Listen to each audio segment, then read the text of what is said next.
Hi guys, so this is my final lecture in week 5. It's going to be on Shelley v. Kramer.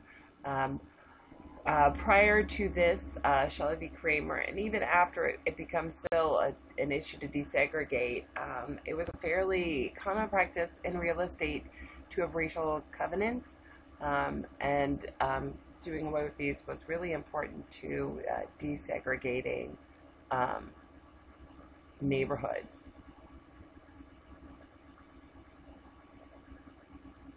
So, Shelley v. Kramer is earlier than the other things we're talking about this week. It happens in 1948. And what I did, because I know that some of you may or may not be familiar with racially restrictive covenants, I pulled this off of the Fair Housing Administration for Boston. A covenant is a legally enforceable contract imposed in a deed upon the buyer of the property.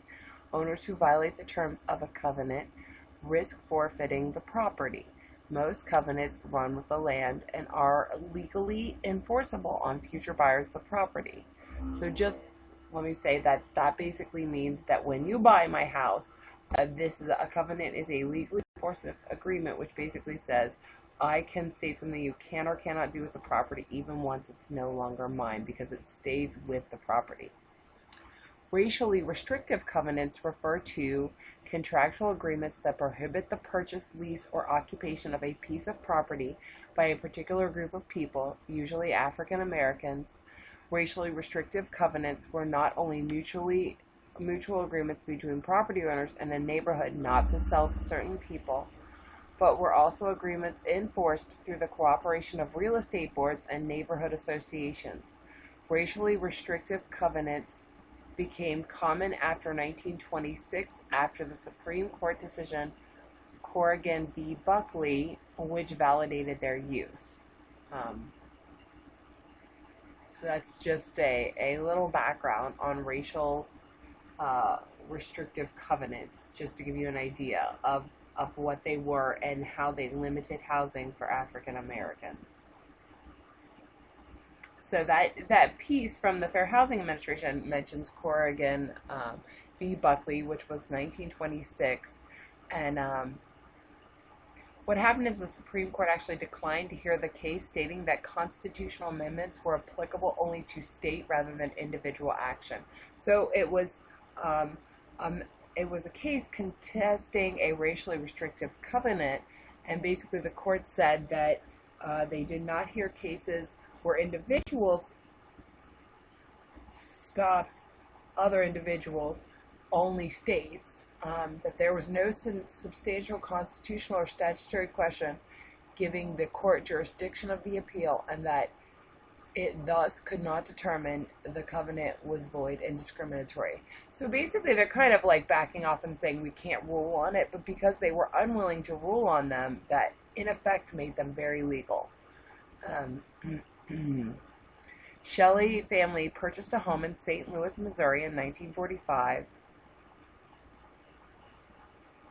They were actually originally not aware of the racially restrictive covenant on the property, and the covenant on the property had dated back to 1911, and it barred people of the Negro or Mongolian race from owning the property.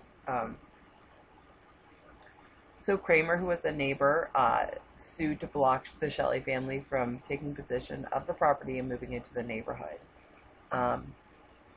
With the Shelley decision, the Supreme Court ruled that private agreements to exclude persons of a designated race or color from the use or occupancy of real estate for residential purposes do not violate the 14th Amendment, but it is violative of the Equal Protection Clause of the 14th Amendment for the state's courts to enforce them. So they're not necessarily overturning their ruling in Corrigan, but basically what they're saying is we can't necessarily decide whether they're legal or not, but what we can decide is that it does for the state courts to enforce them. That is enforcing something that violates the 14th Amendment. That is not equal protection under the law. And in other words, basically that the covenant, the racially restrictive covenant, could not be enforced by the court.